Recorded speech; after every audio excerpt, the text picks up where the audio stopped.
ബിസ്മില്ലാ വൽഹംദുലില്ലാ വസ്സലാത്തു വസ്സലാമു അലാ മല്ലാ നബിയ ബഅദ. ഇബ്ലീസും സ്വാലിഹായ ഒരു പണ്ഡിതനും തമ്മിൽ നടക്കുന്ന ഒരു ചർച്ച, ഒരു മുഖാമുഖം അല്ലേ, ഒരു സംഭാഷണം. ഇബ്ലീസ് ചോദിക്കാന്നല്ലേ, നിങ്ങൾ എന്തിനാ ഇബാദത്ത് ചെയ്യുന്നത്? അപ്പോൾ ആ മനുഷ്യൻ പറയുന്നത്, ഒരിക്കലും നശിക്കാത്ത പരലോകത്തേക്ക് ആവശ്യമായ തയ്യാറെടുപ്പുകൾ നടത്തേണ്ടത് ഇവിടെ വെച്ചാണല്ലോ, അതിനാൽ ഇബാദത്ത് ചെയ്യാതിരിക്കാൻ എനിക്ക് നിർവാഹമില്ല. ചിന്ത വേണം നമുക്ക്. ഒരിക്കലും നശിക്കാത്ത പരലോകത്തേക്ക് ആവശ്യമായ തയ്യാറെടുപ്പുകൾ നടത്തേണ്ടത് ഇവിടെയാണ്, ഇവിടെ വെച്ചാണ്, ഈ ദുനിയാവിൽ വെച്ചാണ് അല്ലേ. ഇവിടെ നിന്ന് നമുക്ക് എന്തിനുള്ള അവസരമുള്ളത്? അമലുകൾക്കുള്ള അവസരം ഈ ദുനിയാവിലാണ്, ഈ ദുനിയാവിൽ മാത്രം. ഈ ദുനിയാവിൽ നിന്ന് നമ്മൾ ഇവിടെ പറഞ്ഞു കഴിഞ്ഞാൽ പിന്നെ നമുക്ക് അമലുകൾക്ക് എന്തില്ല?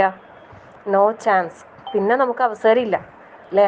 അപ്പം അതുകൊണ്ട് തന്നെ ഏറ്റവും നല്ല രൂപത്തിൽ നാളത്തേക്ക് തയ്യാറെടുപ്പുകൾ നടത്താൻ നമ്മൾ പരിശ്രമിച്ചേ മതിയാകും. അപ്പോൾ ഈ ഇബ്ലീസ് പറയാന്നേ, ഇത് നാളെയും ചെയ്യാലോ, ഇപ്പോൾ കുറച്ച് റെസ്റ്റ് എടുത്തോ. ഇത് സ്വാഭാവികമായിട്ട് നമ്മളെ ചിന്തയിലേക്ക് വരുന്ന ഒരു കാര്യമാണ് അല്ലേ. എന്തെങ്കിലും ചെയ്യാൻ തുടങ്ങുമ്പോൾ നമ്മൾ നല്ല എന്തെങ്കിലും കാര്യം നാളെ തുടങ്ങാം, കുറച്ച് കഴിഞ്ഞ് തുടങ്ങാം, രാത്രി തുടങ്ങാം, കുറച്ച് വൈകുന്നേരം തുടങ്ങാം, രാത്രി തുടങ്ങാം, രാവിലെ തുടങ്ങാം, പിന്നെ ഉച്ചക്ക് തുടങ്ങാം. ഇതിങ്ങനെ നീണ്ടു പോകും. ഇത് ഇബ്ലീസിൻ്റെ പ്രേരണയാണ്. നമ്മളത് അനുസരിച്ചാലുണ്ടല്ല, നമ്മൾ ഓൻ്റെ ആളായി. എന്തൊരു നന്മക്ക് നമുക്കൊരു താല്പര്യം വന്നാൽ അത് അപ്പം തന്നെ ചെയ്യാന്നുള്ള ആ ഒരു നിലപാടിലേക്ക് നമുക്ക് എത്താൻ കഴിയണം. പിന്നത്തേക്ക് മാറ്റി വെക്കുമ്പോഴേ അവിടെ ശരിക്കും പിശാചാണ് പ്രവർത്തിക്കുന്നത്. നമ്മൾ മനസ്സിലാക്കണത്, നമ്മൾ മനസ്സിലത് ഓർമ്മയിൽ ഉണ്ടാകണം. ഇബ്ലീസ് പറയും എന്തേ, ഇപ്പോൾ കുറച്ച് റെസ്റ്റ് എടുത്തോ, പിന്നെ ചെയ്യാം അല്ലേ. അപ്പോൾ ആ ആൾ പറയാന്നല്ലേ, ഇന്ന് ചെയ്യേണ്ട ഇബാദത്ത് നാളത്തേക്ക് വെച്ചാൽ നാളെ ചെയ്യേണ്ട കാര്യങ്ങൾ ഞാൻ എപ്പം ചെയ്യും അല്ലേ. ഓരോ ദിവസത്തിനും ആ ദിവസത്തിൻ്റെ അമലുകളുണ്ടല്ലോ. ഇന്ന് ചെയ്യേണ്ടത് ഇന്ന് ചെയ്യാതിരുന്നാൽ പിന്നെ നാളത്തേക്ക് വെച്ചാൽ നാളത്തെ കാര്യമോ അപ്പം അതങ്ങനെ നീണ്ടുപോകൂലേ. അപ്പോൾ പിന്നെ ഇബ്ലീസ് അയാളെന്താ പറഞ്ഞിട്ട് അറിയോ പിന്നെ ഇതാക്കുന്നത്, എന്നാൽ പിന്നെ നീ വേഗം ചെയ്തോ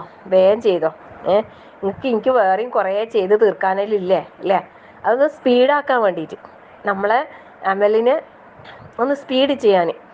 നമുക്ക് ശരിക്കും നമ്മളെ ജീവിതത്തിൽ നമ്മൾ അനുഭവിക്കുന്ന ഒരു കാര്യം ധൃതി പക്ഷെ തിരക്ക്, വെറുതെയുള്ള തിരക്കാണ്. ശരിക്കും നിങ്ങൾ ചിന്തിച്ചു നോക്കിയോ, എന്ത് തിരക്ക് നമ്മളെ തിരക്കാക്കി പിക്കുന്നതാ.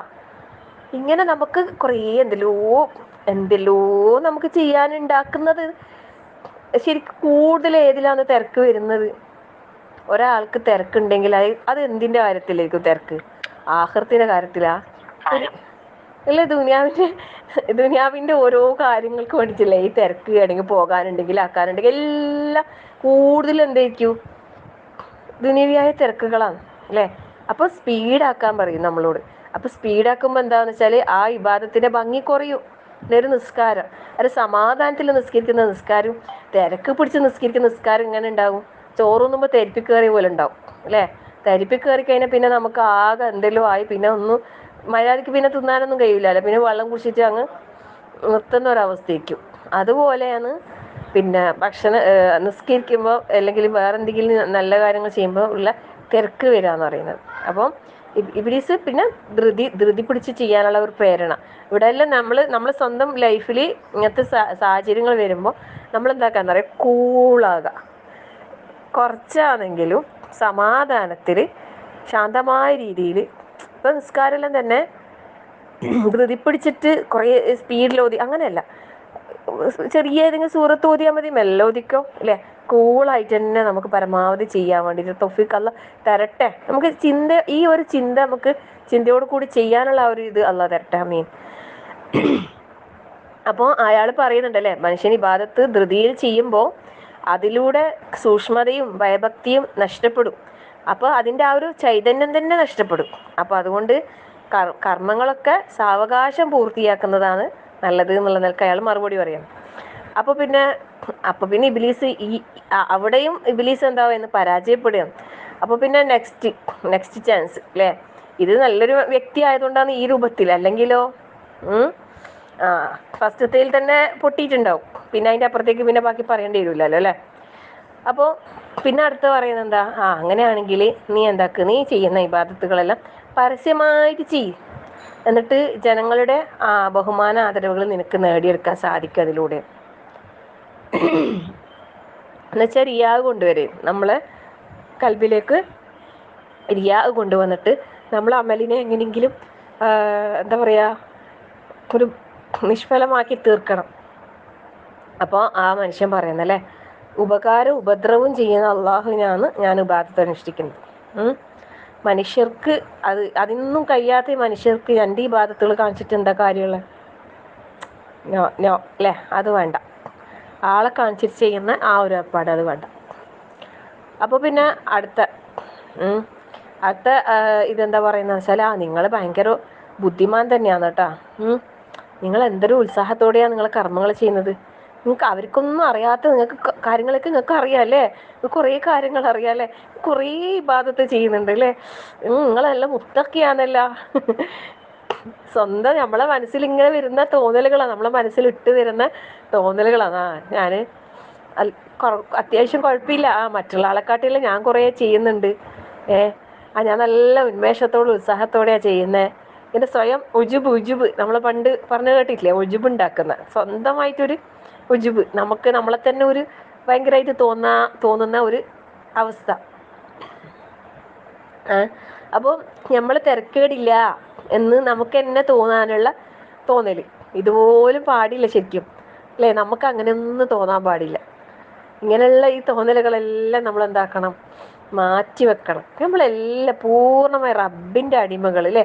നമുക്ക് പ്രത്യേകിച്ച് എന്തില്ല, പ്രത്യേകിച്ച് നമുക്ക് ഒരു കഴിവുമില്ല, അള്ളാഹ് തന്ന കഴിവുണ്ട്. ലാ ഹൗല വലാ ഖുവത ഇല്ലാ ബിൽ. അതുകൊണ്ട് നമ്മളിങ്ങനെ മുന്നോട്ട് പോകുന്നതാ അല്ലേ. ഒരു കാലടി നമ്മൾ മുന്നോട്ട് വെക്കുന്നുണ്ടെങ്കിൽ അത് റഹ്മാനായ റബ്ബിൻ്റെ അനുഗ്രഹം കൊണ്ട് മാത്രമാണ്. നമ്മൾ ഉറങ്ങി എണീച്ചാൽ നമുക്ക് ബെഡിൽ നിന്ന് കാല് താഴെ വെച്ചിട്ട് നടന്ന് ബാത്റൂമിലേക്ക് പോകാനുള്ള തൗഫീഖ് തരുന്നുണ്ടെങ്കിൽ അത് റഹ്മാനായ റബ്ബിൻ്റെ അനുഗ്രഹം മാത്രമാണ്.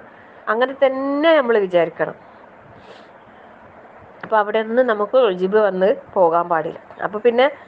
അപ്പോൾ ആ മനുഷ്യൻ പറയാന്നല്ലേ, എനിക്കൊരു മഹത്വവും ഇല്ല. കാരണം എന്താ, എല്ലാ മഹത്വം അള്ളാഹുവിനുള്ളതാണ്. ഇബാദത്തിനുള്ള നമുക്ക് ശാരീരിക മാനസികമായ കഴിവ് എല്ലാം ആര് തരുന്നതാ? റബ്ബ് തന്നതാ അല്ലേ. എൻ്റെ കർമ്മങ്ങൾക്ക് പ്രതിഫലം തരുന്നതും അവൻ തന്നെയാണ്. എനിക്ക് ചെയ്തെന്ന എല്ലാ അനുഗ്രഹ വർഷങ്ങളും എൻ്റെ തെറ്റുകളും താരതമ്യം ചെയ്താൽ അള്ളാഹുവിൻ്റെ അനുഗ്രഹം ഇല്ലെങ്കിൽ എനിക്ക് ഈ ഇബാദത്തുകൾക്ക് ഒന്നും ഒരു ഇതും ഇല്ല എന്നുള്ളത് വ്യക്തമാകുന്ന പറയുന്നത്. പിന്നെ എന്ത് മഹത്വം എനിക്കുള്ളത് അല്ലേ. അപ്പോൾ പിന്നെ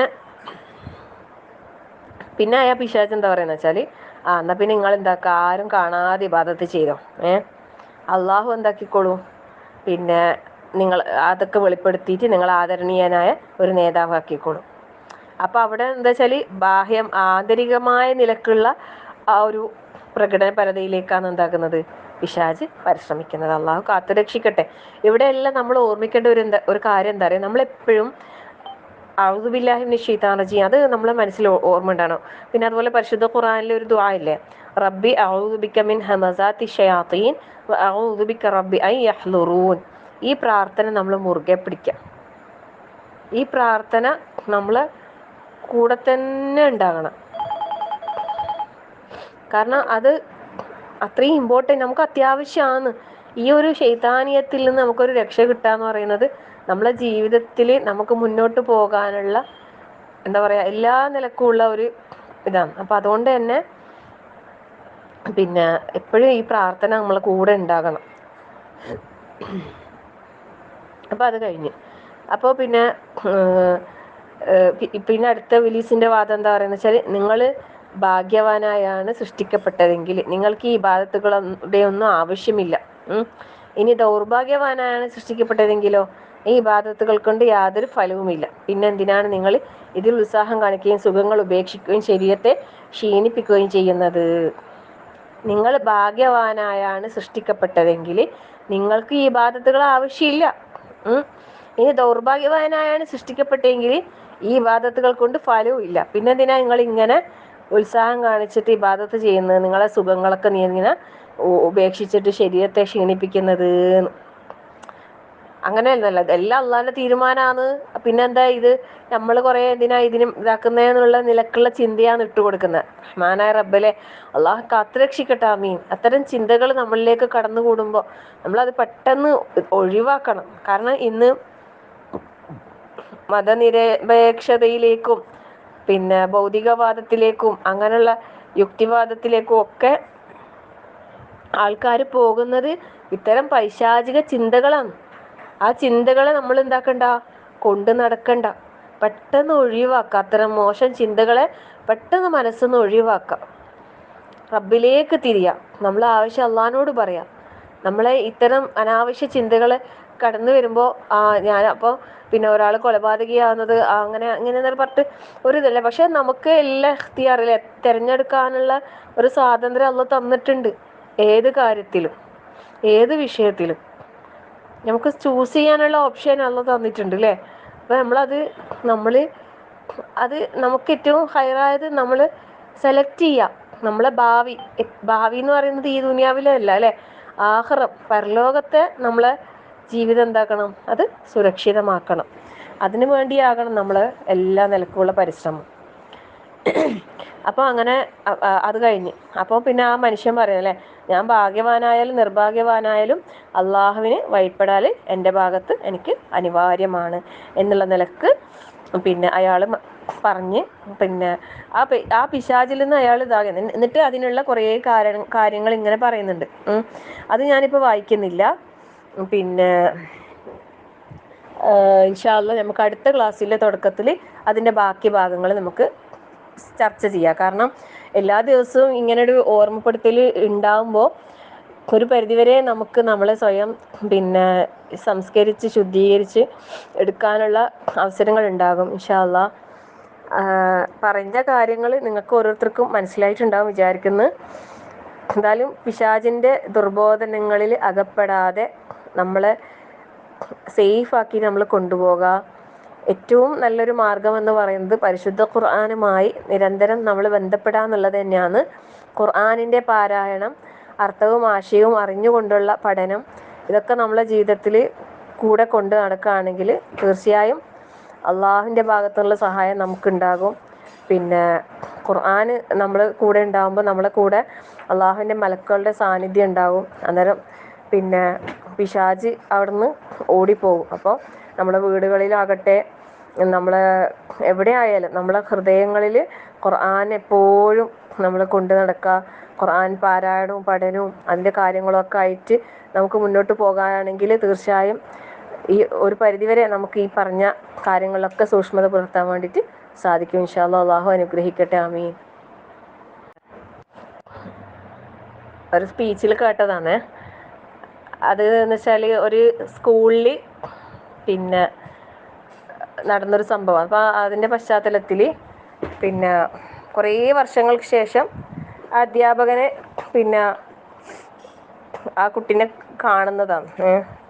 പിന്നെ അപ്പോൾ എന്താ സംഭവിച്ചാൽ ഒരു ദിവസം ഒരു കുട്ടി ഒരു പുതിയ പിന്നെ എന്തോ പെൻസിൽ ബോക്സാ എന്തോ ഒരു സാധനം സ്കൂളിൽ കൊണ്ടുവന്ന് ഒരു കുട്ടീൻ്റെ എന്നിട്ട് അത് എന്താക്കിയെന്ന് വെച്ചാൽ വേറൊരു കുട്ടി അതുണ്ടാക്കി കട്ടെടുത്ത്. അങ്ങനെ ഉണ്ടല്ലോ ചെറിയ കുട്ടികൾക്ക് അങ്ങനെ ഒരു ഇതുണ്ടാവുമല്ലോ. അപ്പോൾ പിന്നെ എന്നിട്ട് സാറിൻ്റെ അടുത്ത് പിന്നെ ആ നഷ്ടപ്പെട്ട കുട്ടി പരാതിയായിട്ട് പറഞ്ഞു, എൻ്റെ ഇന്ന് സാധനം കാണുന്നില്ല, രാവിലെ ക്ലാസ്സിലേക്ക് വരുമ്പോൾ ഉണ്ടായിന്, ഇപ്പോൾ എത്തിയിട്ട് കാണുന്നില്ല എന്ന് പറഞ്ഞു. അപ്പോൾ പിന്നെ സാറ് പറഞ്ഞ് ഞാൻ എല്ലാവരെയും പിന്നെ ബാഗും പിന്നെ പോക്കറ്റിൽ ഞാൻ പരിശോധിക്കാം, എന്നിട്ട് എല്ലാവരും കണ്ണടക്കണം എന്ന് പറഞ്ഞു. കുട്ടികളോട് എല്ലാവരോടും പറഞ്ഞ് നിർബന്ധമായിട്ടും കണ്ണടക്കണം. അങ്ങനെ എല്ലാ കുട്ടികളും കണ്ണടച്ച് പിന്നെ സാർ എല്ലാവരുടെ ബാഗും പിന്നെ പോക്കറ്റും പരിശോധിച്ചു. സാധനം കിട്ടി സാറിന്. പക്ഷെ സാർ എന്താക്കിയെന്ന് വെച്ചാൽ എല്ലാ ക്ലാസ് റൂമിൽ എല്ലാവരതും പരിശോധിച്ചിന്. അതായത് ഇപ്പം നോക്കിക്കൊണ്ടിരിക്കുമ്പോൾ കിട്ടുമല്ലോ, പക്ഷെ കിട്ടിയപ്പോൾ സാറ് നിർത്തിയിട്ടുണ്ടായിട്ടില്ല. അത് കുട്ടികളെ അറിയിക്കാത്ത രൂപത്തിൽ സാർ എന്താക്കി മുഴുവനും പിന്നെ പരിശോധിച്ച് എന്നിട്ട് പിന്നെ ഇന്ന സാധനം കിട്ടി എന്നിട്ട് ആ നഷ്ടപ്പെട്ട കുട്ടിക്ക് അത് തിരിച്ചു കൊടുത്തു. പിന്നെ എന്നിട്ട് പിന്നെ കുറച്ച് ഉപദേശങ്ങൾ ഇതെല്ലാം കൊടുത്തിട്ട് അങ്ങനെ വിട്ട്. ഒരുപാട് വർഷത്തിന് ശേഷം ആ കട്ട് എടുത്ത കുട്ടി ഉണ്ടല്ലോ, ആ കുട്ടി ഈ സാറിനെ കാണുന്നു. എന്നിട്ട് സാറിനോട് ചോദിക്കുന്നുണ്ട്, സാറേ പിന്നെ എന്താ ഇവിടെ നിൽക്കുന്നു, പിന്നെ എന്താന്ന് സാറിന് എന്നെ ഓർമ്മ ഉണ്ടോയെന്ന് ചോദിച്ചിട്ട് ആ കുട്ടി പരിചയപ്പെടാൻ പോയേ. അന്നേരം സാറ് പറഞ്ഞ് ഇല്ല എനിക്ക് ഓർമ്മയില്ല ആരാന്ന് എന്താന്ന്. പിന്നെ സാറിന് ഓർമ്മയുണ്ട് ഇന്ന പോലെ ഒരു പിന്നെ സംഭവം നടന്ന. ആ സംഭവം എന്നിട്ട് ആ കുട്ടി സാറിന് വിശദീകരിച്ചു കൊടുത്തു. അപ്പോൾ സാറ് പറഞ്ഞ് സംഭവം എനിക്ക് ഓർമ്മയുണ്ട്, പിന്നെ പക്ഷേ ആ കുട്ടി നീയാണെന്ന് എനിക്ക് ഓർമ്മയില്ലാന്ന്. അതെന്താ സാർ അങ്ങനെ വന്നാലും പറയുമ്പോൾ സാറ് പറഞ്ഞ് പിന്നെ ഞാൻ അന്ന് നിങ്ങളോട് എല്ലാവരോടും കണ്ണടക്കാൻ പറഞ്ഞിട്ടുണ്ടായില്ലേ, പിന്നെ അന്നേരം ഞാനും കണ്ണടച്ചിട്ടാണ് പിന്നെ ഓരോരുത്തരെയും ബാഗും ഇതും പിന്നെ ഇതാക്കിയത്, പരതിയത്. പിന്നെ എനിക്ക് അന്ന് അറിയണമെന്ന് ആഗ്രഹം ഉണ്ടായിട്ടില്ല, അതായത് എൻ്റെ ക്ലാസ്സിലെ ഏതൊരു കുട്ടിയാണ് ഇങ്ങനൊരു കളവ് ചെയ്തത് എന്ന് എനിക്ക് അറിയാൻ ആഗ്രഹം ഉണ്ടായിട്ടില്ല എന്ന് വെച്ചാൽ അത്രത്തോളം അവിടെ ആ ഒരു ഇതിൽ പറഞ്ഞു വെച്ചാൽ മറ്റുള്ളവരുടെ ന്യൂനത പിന്നെ അറിയണം എന്ന് ആഗ്രഹിച്ചിട്ടില്ല. അതുകൊണ്ട് തന്നെ അതുകൊണ്ട് ആ കുട്ടീൻ്റെ മുഖം എൻ്റെ മനസ്സിലില്ല, ആരാണെന്ന് ആ സാറിനും എന്താ അറിയില്ലാന്ന്. അപ്പം അത് കേട്ടപ്പോൾ എനിക്ക് ഭയങ്കര ഒരു തോന്നി വെച്ചാൽ ഇന്ന് നമ്മളെ ഇന്നത്തെ ലോകത്ത് വെച്ചാൽ ആരെങ്കിലും എന്തെങ്കിലും ചെയ്താൽ അതിങ്ങനെ പറയാനും മറ്റുള്ളവരോട് പറയാനും അത് കേൾക്കാനും കാതൂർപ്പിച്ച് നിൽക്കുന്ന ഒരു ലോകമാണല്ലോ. എന്തെങ്കിലും ആരെങ്കിലും കിട്ടില്ലേ ഉണ്ടു ഫിത്തിനിയും ഫസാദും. അപ്പോൾ പിന്നെ ആ ഒരു ഇത് കേട്ടപ്പോൾ ഒരു തോന്നി, ഒരു കൗതുകം പോലെ തോന്നി. അത് ജസ്റ്റ് ഞാൻ നിങ്ങളായിട്ട് ഷെയർ ചെയ്തേ ഉള്ളൂ. അതായത് മറ്റുള്ളവരുടെ ന്യൂനതകൾ നമ്മൾ എന്താക്കണ്ട, ചില്ലിച്ചികിഞ്ഞ് നോക്കാനും പോകണ്ട, ആരെങ്കിലും എന്തെങ്കിലും പറയുമ്പോൾ അത് കേൾക്കാനും നിൽക്കണ്ട, ആരോടും ആരെക്കുറിച്ചും ഒന്നും പറയാനും പോകണ്ട. കാരണം എന്താ അറിയോ, നഷ്ടം നമുക്കായിരിക്കും ഉണ്ടാകുക, വേറെ ആയിരിക്കില്ല.